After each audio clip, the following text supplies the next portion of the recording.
औज़ुबिल्लाहिमिनश्शैतानिर्रजीम बिस्मिल्लाहिर्रहमानिर्रहीम। Dear students, अस्सलामु अलैकुम वरहमतुल्लाहि वबरकातुहू। आप देख रहे हैं हमारा यूट्यूब चैनल स्टूडेंट की दुनिया। डियर स्टूडेंट्स, आज की वीडियो में हम जो बात करने वाले हैं, जैसा कि आप लोगों ने हमारे थंबनेल को ही पढ़ लिया होगा, आज हम बात करने वाले हैं बबल शीट को। ये आप लोग देख सकते हैं मेरे हाथ में एक बबल शीट है जो कि 9th 10th first year and second year के लिए बहुत ही ज़्यादा इम्पोर्टेंट होती है, जो कि बच्चों को काफ़ी ज़्यादा बच्चों को प्रॉब्लम आ रही होती है कि इसको फिल कैसे करना है, बबल शीट में एमसीक्यूज़ को किस तरह से करना है। ख़ुसूसी तौर पर मैट्रिक के स्टूडेंट्स के लिए ये एक नई बात होती है कि बबल शीट को हल किस तरह से करना है, इसको हल करने का क्या मेथड है, आगे पीछे से ये मुकम्मल तौर पर इसको फिल करना पड़ता है।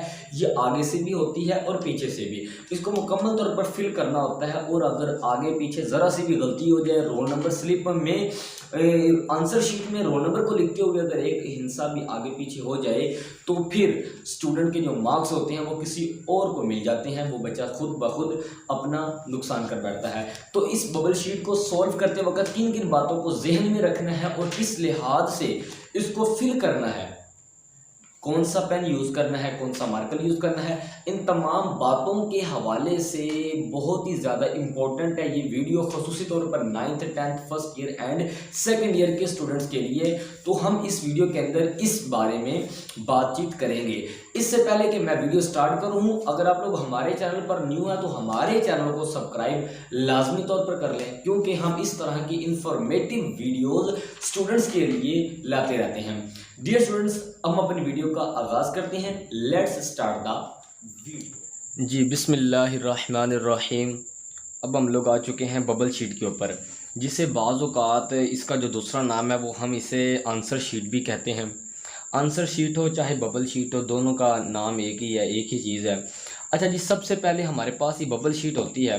बबल शीट को देखते ही कुछ बच्चे तो इतने हैरान हो जाते हैं कि ये तो चीज़ हमने देखी पहली बार है, इसका क्या करना है, ये बच्चे बहुत ज़्यादा परेशान हो जाते हैं। तो आज की इस वीडियो में अगर आप लोग ये वीडियो देख लेंगे तो इंशाल्लाह परेशान नहीं होंगे। अच्छा जी, अब हमने करना क्या है, सबसे पहले आपने इस आंसर शीट को देखना है। क्या क्या चीज़ें इसकी देखनी है, पहले में सबसे पहले क्या क्या चीज़ें इसके देखनी है वो मैं आपको बताता हूँ। सबसे पहले आपने ये देखना है कि ये इस साइड से सिलाई हुई होगी।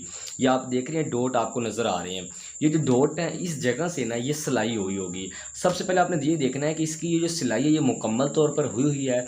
अगर इसकी सिलाई मुकम्मल तौर पर नहीं हुई, या फिर आपने दूसरी जो चीज़ इसकी देखनी है, इसको आपने बिल्कुल इस तरह से घुमा के देखना है कि क्या इसके जो पेज हैं वो मुकम्मल तौर पर बिल्कुल दुरुस्त हैं। कुछ पेज जो होते हैं वो या तो इस तरह से फोल्ड हुए होंगे, इस तरह से फोल्ड हुए होते हैं, तो उनको जब आप सीधा करते हैं तो यहाँ पर ये जो लाइनें लगी हुई हैं, सीधी लाइनें जो लगी हुई हैं, कुछ पेज इस तरह से फोल्ड हुए होते हैं और जब आप उनको सीधा करते हैं तो ये जो लाइंस होती हैं ये फिर उस तरह से नहीं होती, यानी कि ये जो सीधी लाइंस लगी हुई हैं ये फिर सीधी नज़र नहीं आती। तो पहली बात आपने ये देखनी है कि ये सिलाई लगी हुई है, और दूसरी बात आपने ये देखनी है कि इस तरह के पेज तो नहीं है।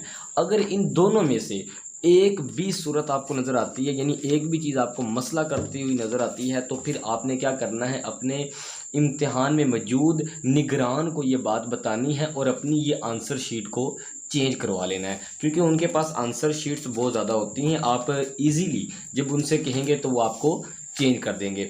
अब हम इसको सॉल्व करने की जगह पे आते हैं। सबसे पहले मसला ये आता है कि हम इसको किस पेन से, मार्कर से, पॉइंटर से, किस से इसको सॉल्व करें। तो मेरा जो मशवरा है, जो हम ज़्यादातर स्टूडेंट्स करते भी हैं, वो ये है कि आप देखते हैं कि ये लिखा जो होता है ना वो ब्लैक इंक से लिखा होता है।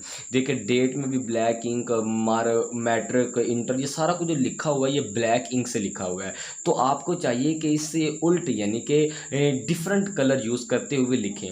अब ये ब्लैक में लिखा हुआ है तो आपको कोशिश करनी चाहिए कि इसको ब्लू से इस्तेमाल करके इसको क्लियर करें। उसकी रीज़न क्या है, उसकी रीज़न ये है कि आपको पता चल जाएगा। क्या पता चल जाएगा, क्योंकि जब एक बोर्ड को, ये पेपर को चेक करने वाला जब देखेगा ना कि ब्लैक से लिखा हुआ था और इसने ब्लू से किया है, तो उसको वाज़ेह तौर पर हर एक चीज़ नज़र आएगी। अगर आप ब्लैक के अंदर ब्लैक ही यूज़ कर लेंगे तो फिर वाज़ेह तौर पर नज़र नहीं आएगी।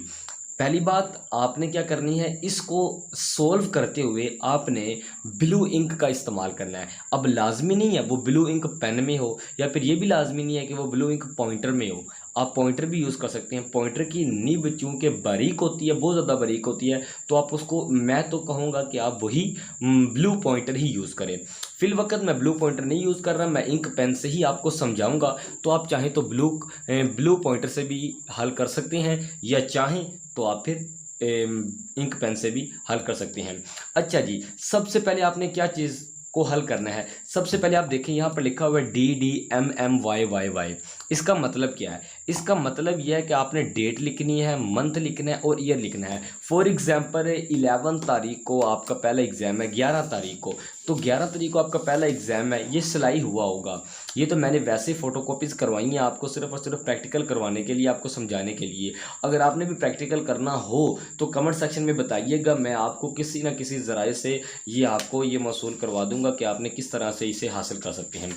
अच्छा जी, अब हमारे पास DD लिखा हुआ है। अब फॉर एग्ज़ाम्पल आपकी जो पेपर की डेट है वो 11 तारीख है, तो आप क्या करेंगे, 1, इधर भी 1 लिख देंगे और इधर भी 1 लिख देंगे, यानी 11 तारीख आप इजीली यहाँ पर लिख देंगे।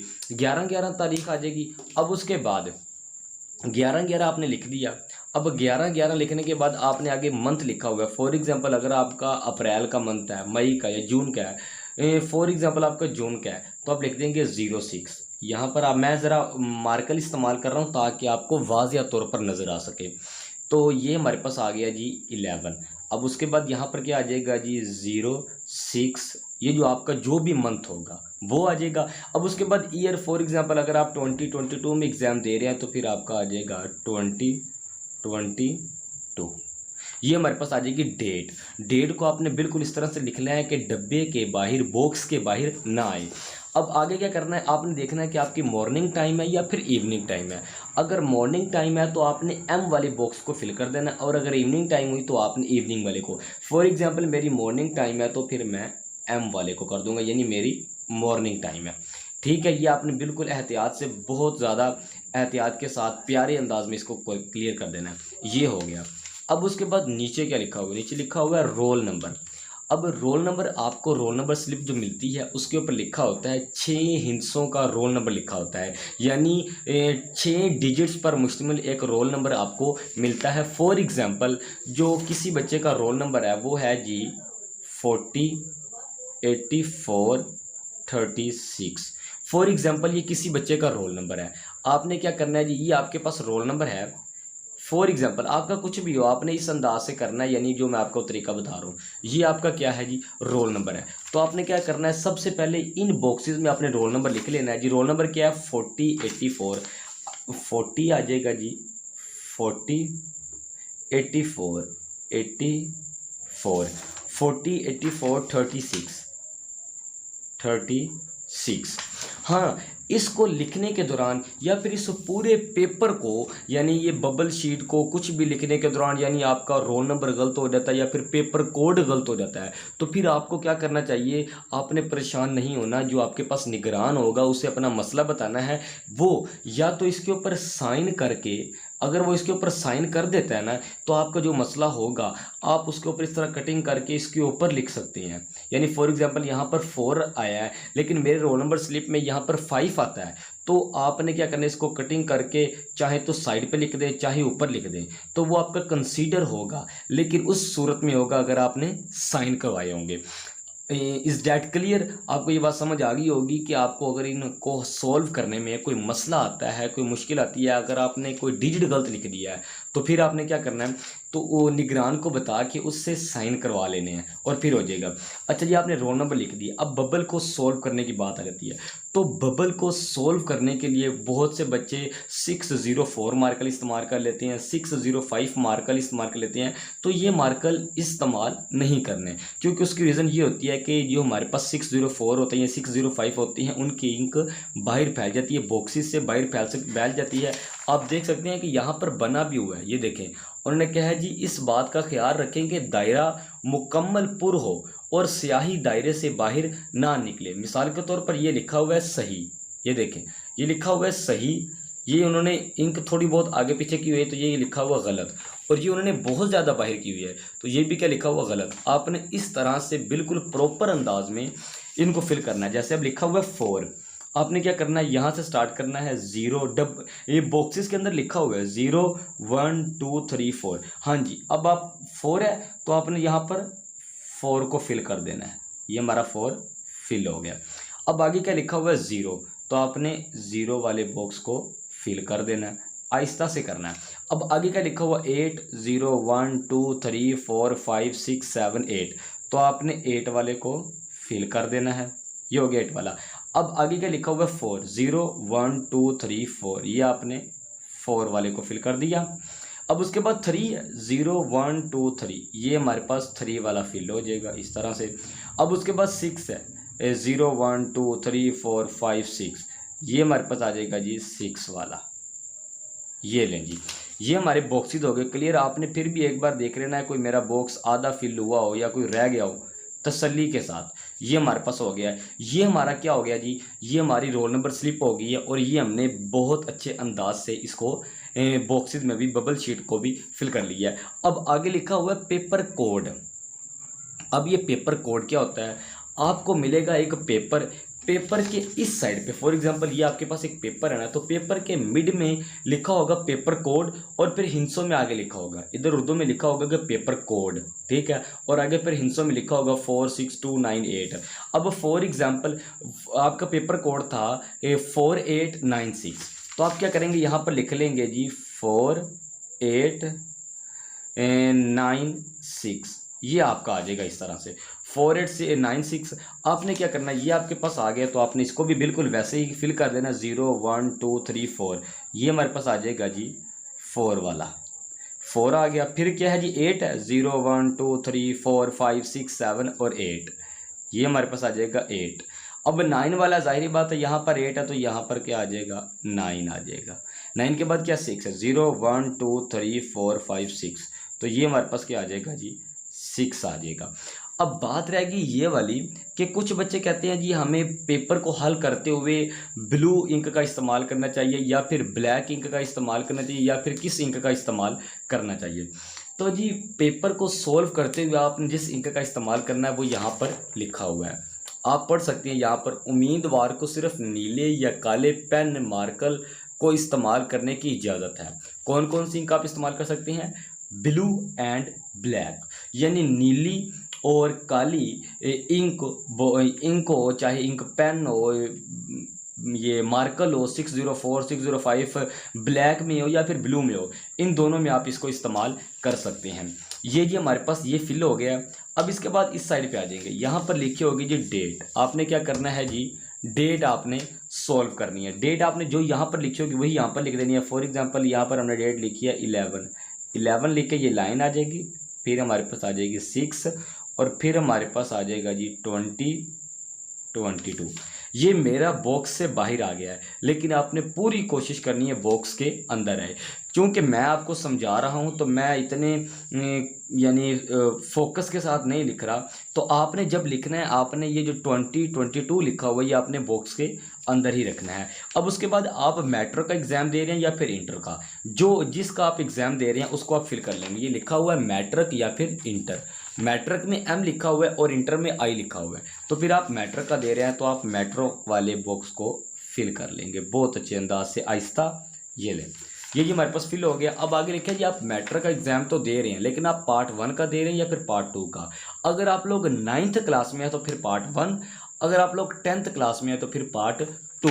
क्योंकि मैं आपको मिसाल दे रहा हूँ 10th क्लास की, तो फिर मैं करूँगा पार्ट 2 को फिल कर दूंगा। ये लें जी, पार्ट 2 भी फिल हो गया। अब आगे लिखा हुआ जी एनुअल या फिर सप्ली।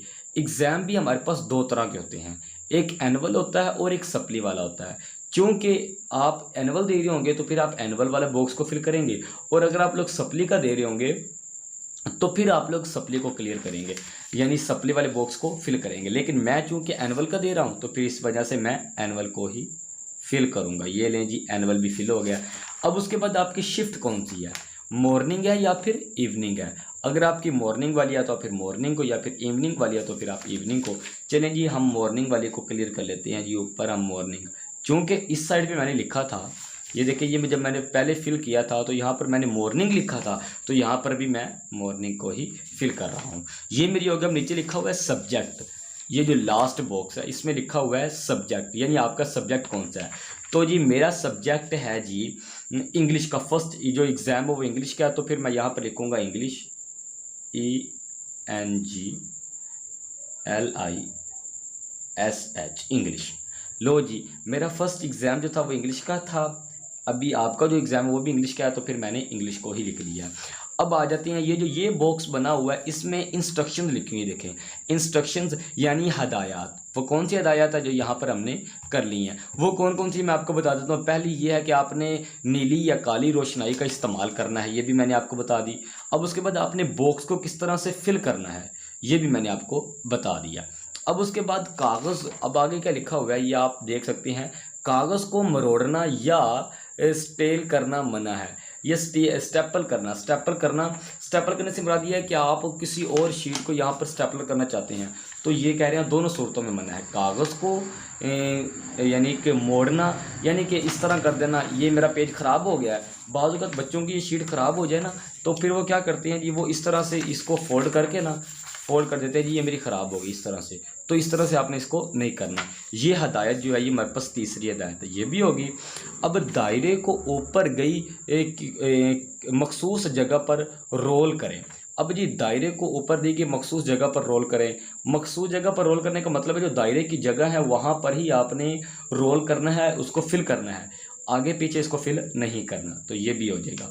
और पेपर कोड लिखने और नीचे दिए हुए दायरों को इस तरह पुर करें और हर खाने में हर हिस्सा आए। हर खाने में हर हिस्सा आए, पेपर कोड मैंने लिखा है, तो हर खाने में हर हिस्सा आया, यानी कि पहले इसमें आ जाएगा, दूसरे इसमें, तीसरे इसमें, चौथा इसमें, तो ये हर खाने में आ गया। ये भी हमारी बात क्लियर होगी। अब एक से ज़्यादा दायरों को पुर करने और काट कर पुर करने की सूरत में मज़कूरा जवाब नंबर पेपर को गलत तस्वर करेंगे। हाँ जी, वो बात ये बता रहे हैं जी, अगर आपने इन बॉक्सेस में फॉर एग्जांपल आपका ये गलत हो गया, तो आपने कहा जी नहीं नहीं ये मेरा गलत हो गया, तो मैं दूसरा फिल कर देता हूँ, तो वो फिल कर लिया, तो फिर वो आपका गलत होगा, वो आपका गलत तस्वर किया जाएगा। हाँ, अगर आप साइन करवा लेते हैं तो इस बात में, यानी रोल नंबर में, ये पेपर कोड में आपकी कोई गलती हो गई है, तो आपने फिर उसको क्रॉस करके जो दुरुस्त वाला होगा वो कर देना है और साथ में साइन करवा लेना है। तो ये इस तरह से ये वाला पॉइंट भी हमारा क्लियर हो गया। Is that clear? ये भी हमारा क्लियर हो गया, ये सारे इंस्ट्रक्शंस क्लियर हो गई हैं। तो ये वही इंस्ट्रक्शंस इंग्लिश में लिखी हुई हैं। अब उसके बाद नीचे हमारे पास क्या आ गया जी, नीचे हमारे पास आ गया जी साइन करने हैं। सॉरी, साइन तो लास्ट में करने ही करने हैं। यहाँ पर आपने पहले क्या करना है, नाम लिखना है। नेम आपने वही लिखना है जो आपका बोर्ड में है, यानी जो आपकी रोल नंबर स्लिप मिली है उसके ऊपर आपका, फॉर एग्जांपल आपका नाम एहसन है, तो लेकिन आपकी रोल नंबर स्लिप में मोहम्मद एहसन लिखा हुआ है, तो फिर यहाँ पर आपने क्या करना है, मोहम्मद एहसन ही लिखना है। ठीक है। अगर आपको नाम, यानी कि जो रोल नंबर स्लिप पे लिखा हुआ है मोहम्मद एहसन लिखा हुआ है, तो आपने मोहम्मद एहसन ही लिखना है। अब फॉर एग्जांपल मेरा नाम अली है, तो फिर मैं अली लिखूंगा अगर मेरे रोल नंबर स्लिप पे अली लिखा हुआ, या फिर रोल नंबर स्लिप पे मोहम्मद अली लिखा हुआ, तो फिर मैं मोहम्मद अली ही लिखूंगा। अब मेरा नाम चूँकि Mohammad Ehsan roll number slip पे लिखा हुआ है, तो मैं लिखूंगा मोहम्मद एहसन, MUHAMMAD, मोहम्मद एहसन। ये लें जी, ये मेरा नाम वाला फिल हो गया है। अब फादर नेम भी आपने वही लिखना है जो आपका रोल नंबर स्लिप में लिखा होगा। फॉर एग्जांपल मेरे पापा का नाम जी मोहम्मद अकरम है और वो लिखा हुआ है, तो फिर मैं मोहम्मद और फिर अकरम लिख दूंगा। ये मेरा इस तरह से हो जाएगा, ये वाला क्लियर। अब वो कहते हैं जी रोल नंबर इन वर्ड्स। अब ये बच्चे बहुत ज़्यादा कंफ्यूज होते हैं, रोल नंबर इन वर्ड्स का मतलब क्या है। रोल नंबर इन वर्ड्स का मतलब ये है कि आपने जो रोल नंबर, आपका ये वाला जो रोल नंबर है, इसको आपने हिंदसों में लिखना है। हिंदसों से मतलब आपने इंग्लिश में लिखना है। जैसे ये 40, 84, 36 है, इस तरह नहीं लिखना, आपने लिखना है जी 4,08,436। ये इधर मैं आपको लिख के दिखा देता हूँ। ये हमारे पास क्या है जी, 4 लाख है। हाँ, 4 लाख 8,000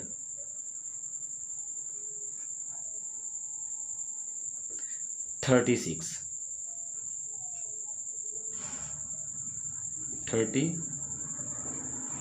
6।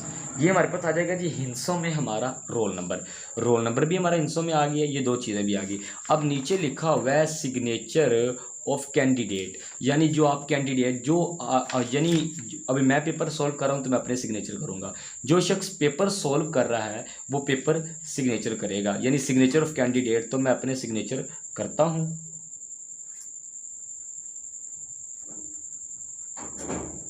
ये जी मैंने अपने सिग्नेचर कर दिए। आप जिस तरह के अपने सिग्नेचर करते हैं आपने उस तरह से अपने सिग्नेचर कर लेने हैं। ये हमारे सिग्नेचर भी हो गए।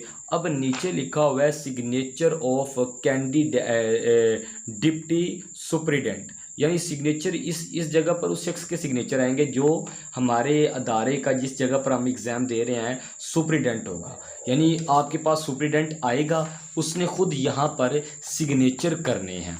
यानी ये जो आपने ये जगह छोड़ी है यहाँ पर किसने सिग्नेचर करने हैं, सुपरिटेंडेंट ने सिग्नेचर करने हैं। ये हमारे पास होगी जी फर्स्ट शीट। अब उसके बाद आप जब आगे करेंगे यहाँ पर भी एक शीट लिखी होगी, यहाँ पर जो दूसरा पेज है उसमें भी आपने किस तरह से फिल करना है ये मैं आपको बाद में दिखाऊंगा और वो आपको स्क्रीन के ऊपर शो होगी। लेकिन सबसे पहले हम आखिरी वाली बबल शीट भी है वो भी क्लियर कर लेते हैं, वो भी आपको समझ आ जाए ताकि। अब जी ये देखें यहाँ पर भी लिखा हुआ पेपर कोड, वहाँ पर भी लिखा हुआ था पेपर कोड, तो यहाँ पर पेपर कोड कौन सा आना है जी, यहाँ पर आपके पास जो पेपर कोड आएगा वो जो MCQs आपको मिलेंगे ना, MCQs के ऊपर बिल्कुल यहाँ पर लिखा होगा पेपर कोड, तो वो पेपर कोड आपने यहाँ पर लिख देना है जैसा कि हम लोगों ने पीछे से लिखा होगा, पीछे लिखा हुआ है यही वाला पेपर कोड हमारे पास उस जगह पर भी आएगा 4896। ये हमारे पास क्या होगा जी, पेपर कोड होगा जो कि हमने लिखना होगा। अच्छा जी, अब हमारे पास पेपर कोड उम्मीदवार खुद पुर करे, यहाँ पर हमारे पास पेपर कोड आ जाएगा।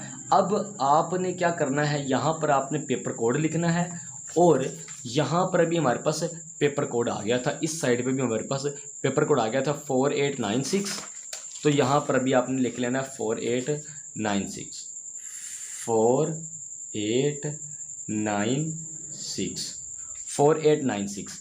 तो आपने क्या करना है, 4 वाले को यहाँ पर क्लियर कर देना, 4, 8 वाले को यहाँ पर 4896, 9 वाला आ जाएगा यहाँ पर 489 और फिर 6 वाला आ जाएगा यहाँ पर, 6 वाला आ जाएगा यहाँ पर। ये हमारे पास ये पेपर कोड हो गया क्लियर। ये हमारे पास क्या आ गया है, यहाँ पर हमारे पास पेपर कोड आ गया जी। पेपर कोड यहाँ पर लिखने के बाद आपने ये फिल कर दिया। अब यहाँ पर क्या करना है, यहाँ पर हमारे पास आते हैं MCQs को किस तरह से फिल करना है। आपने MCQs वाली फॉर एग्जांपल आपके पास अगर ये शीट आई है MCQs, तो MCQs ये साफ यहाँ पर सारे लिखे हुए हैं, यानी पहले का MCQs कुछ और लिखा हुआ है, दूसरे का, तीसरे का, चौथे का।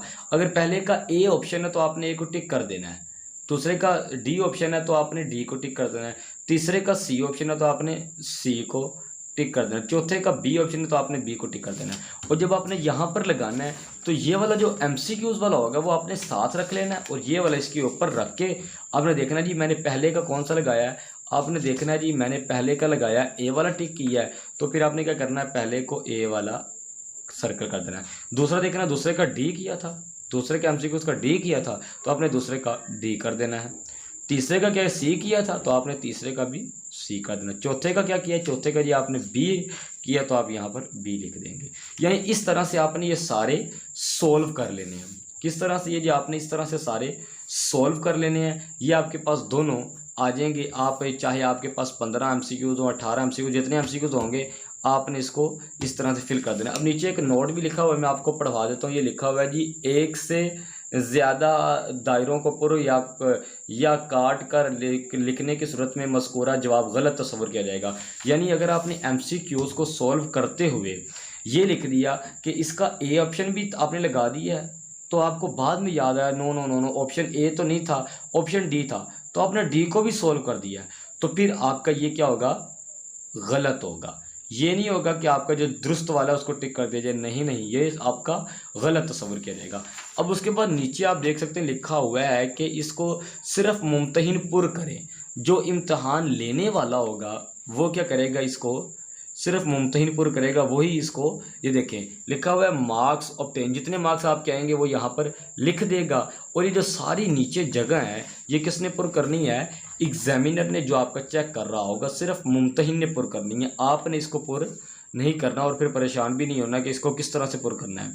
ये इसको आपने बिल्कुल भी नहीं छेड़ना। मैं आपको फिर बार बार बता रहा हूँ, ये जो बॉक्स बना हुआ है ये पूरा बॉक्स ये वाला, तो आपने इसको बिल्कुल नहीं छेड़ना, क्योंकि इसके ऊपर लिखा हुआ है कि सिर्फ मुमतहिन इस्तेमाल करें। क्या? सिर्फ मुमतहिन इस्तेमाल करें, तो आपने फिर इसको ख़ास तौर पे इसको नहीं छेड़ना। अब बात रह गई है उम्मीदवार खुद पुर करे, तो आपने खुद पुर करना है। सिर्फ मुमतहिन पुर करे तो मुमतहिन पुर करना है। अब रह गई पेपर कोड की बारी। पेपर कोड का मैंने आपको बता दिया है कि पेपर कोड को क्या करना है, जो आपके पास पेपर कोड आएगा आपने वो लिखना है। एमसीक्यूज़ में पेपर कोड आता है तो आपने वो लिख देना है। जब आपको एमसीक्यूज़ मिलेंगे तो आपने यहाँ पर पेपर कोड लिख देना है कि आपका पेपर कोड क्या मिला है, उसकी रीज़न क्या है। उसकी रीज़न ये है कि आपके पास जब आप एमसीक्यूज़ वाली जो शीट होती है वो वापस चली जाती है, और ये जो कंप्यूटर आपके इसको स्कैन करेगा, इसको स्कैन करने के बाद आपके सारे एमसीक्यूज़ चेक कर लेगा खुद ब खुद। यहाँ पर हमारे टीचर चेक नहीं करते बल्कि कंप्यूटराइज ये चेक किए जाते हैं। तो ये हमारा हो जाएगा इस तरह से। पेपर कोड को आपने जहन में रखते हुए करना है, और उसके साथ आपने रोल नंबर स्लिप कॉपी बड़े ध्यान से ये वाले हिस्से को पुर करना है। अगर कोई गलती हो जाती है तो आपने क्या करना है, एग्जामिनर से बात कर लेनी है। ये जो ऊपर वाला और नीचे वाला हमारा क्लियर हो गया। अब आपके पास फॉर एग्जांपल ये हमारा आपके पास एक शीट बनी हुई है, पूरी कॉपी बनी हुई है ये वाली आपके पास। ये जी ये देखिए, अगर आपके पास ये पूरी कॉपी है तो जब आप कॉपी को खोलेंगे, यानी आपके पास फॉर एग्जांपल ये एक कॉपी बनी हुई है, आपने क्या करना है, इस पेज को ऊपर करना है इस तरह से।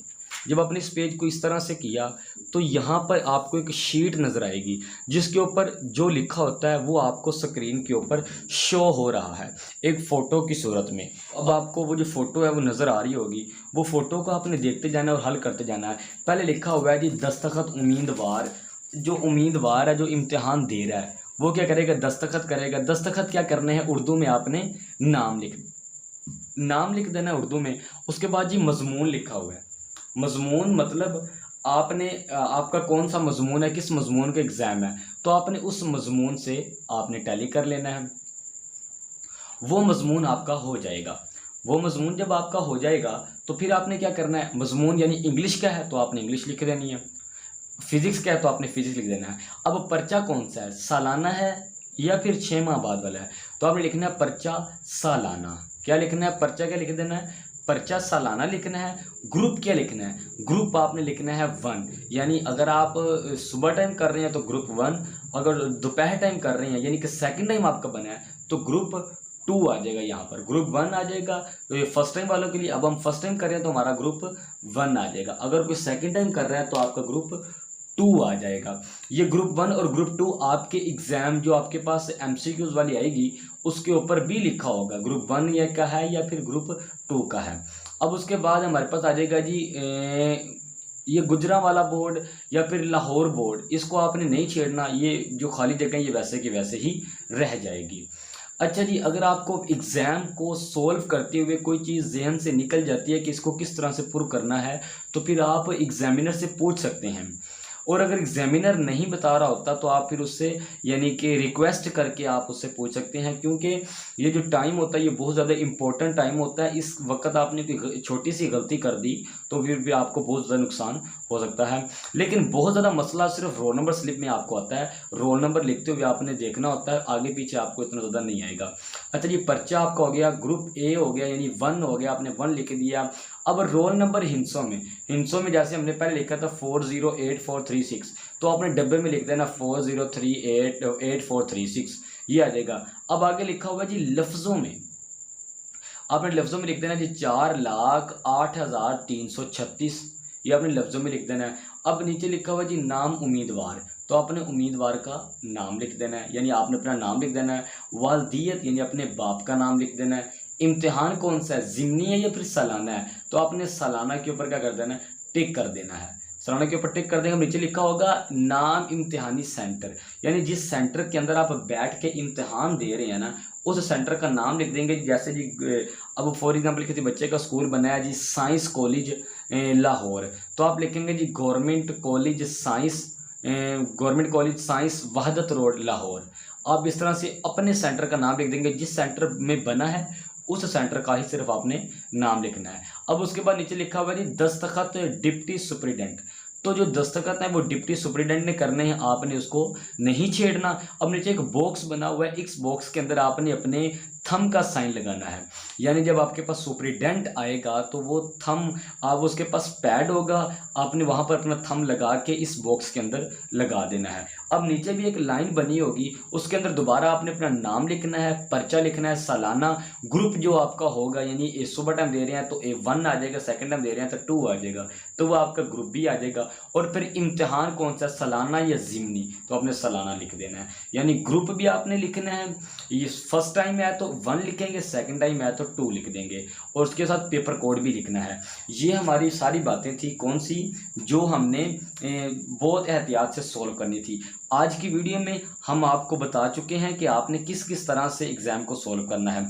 अब एक इम्पॉर्टेंट बात रह गई है, वो ये है कि आपने जब इस शीट, ये इस तरह से बंद थी शीट, आपने इसको इस तरह से ओपन किया तो यहाँ पर तो वो वाला पेज आ गया जो मैंने आपको दिखाया है, ये वाला। यहाँ तक तो आपने फिल कर दी, नीचे हदायत लिखी हुई थी, वो आपको अगर टाइम मिले तो उसे पढ़ लीजिएगा, वरना इतनी इंपॉर्टेंट नहीं होती। लेकिन जब इम्तिहान में आप हल कर रहे होंगे तो आपको बहुत ज़्यादा परेशानी हो रही होगी, जल्दी करना है जल्दी करना है, तो आपको नहीं पढ़ा जाएगा। अच्छा जी, आपने यहाँ तक तो उसको फिल कर लिया है। अब आपने क्या करना है, आप अब सोच रहे होंगे कि हमने शीट आगे की है। शीट आगे करने के बाद हमने क्या किया जी, हमने इस जगह से लिखना शुरू कर दिया है। इस जगह पर भी लाइनें लगी होती हैं या फिर नीचे भी लगे होते हैं। कुछ बच्चे क्या करते हैं, यहाँ से लिखना शुरू कर देते हैं, या फिर कुछ बच्चे क्या करते हैं जी, यहाँ से लिखना शुरू कर देते हैं। तो आपने यहाँ से और यहाँ से बिल्कुल भी नहीं लिखना, आपने जो स्टार्ट करना है वो यहाँ से करना है, यहाँ से स्टार्ट करना है जी आपने। ये वाली जो, क्योंकि ये जो पेज होता है ये उतार दिया जाता है, उसकी रीज़न ये है कि वो जब एग्जामिनर पेपर चेक कर रहा होता है तो उससे ये ना पता चल सके ये किसका है, यानी रोल नंबर उसको पता होता है काफ़ी बच्चों के, तो ये वो यानी चेकिंग में मसला ना करे, तो इस तरह से ये पेज उतार दिया जाता है। तो आपने यहाँ से स्टार्ट करना है। यहाँ से स्टार्ट करने के लिए मार्जिन की बात आ जाए, कुछ बच्चे कहते हैं सर ये दोनों साइड पे लाइन लगा सकते हैं, दोनों साइड पे भी लगा सकते हैं, लेकिन खूबसूरती क्या है जी, एक साइड की लाइन में है, एक साइड में 2 लाइनें लगाएं और दोनों लाइनें इतने फासले पे ना हों कि या आधा पेज आप ज़ाया कर दें, सिर्फ 1 इंच यानी यहाँ तक हो जाए तो बहुत है। हाँ, यहाँ तक ये लाइन लगा दें ये वाली, बस इसके आगे आप लिखना स्टार्ट कर दें। और शीट्स बहुत ज़्यादा होती हैं, आपका एग्ज़ाम जो होगा वो मुकम्मल तौर पर कंप्लीट हो जाता है, उसके ऊपर आ जाता है। अच्छा जी, अगर हमारी वीडियो में आपको कोई भी समझते हुए कोई भी मसला आया हो तो आपने कमेंट सेक्शन के अंदर आपने हमसे ज़रूर पूछना है, और हम इंशाअल्लाह आपको इसका जवाब भी ज़रूर देंगे। वीडियो को मुकम्मल तौर पर देखने के लिए बहुत शुक्रिया। अपना बहुत सा ख्याल रखिएगा। अल्लाह ताला आपको और मुझे इम्तिहानी मैदानों में कामयाबी से नवाजे। अल्लाह ताला आपको अपने हिफ्ज़ व अमान में रखे। फ़ी अमानिल्लाह। अपना बहुत सा ख्याल रखिएगा, दुआओं में याद रखिएगा। आपका प्यारा दोस्त एहसन खान। अल्लाह हाफिज़।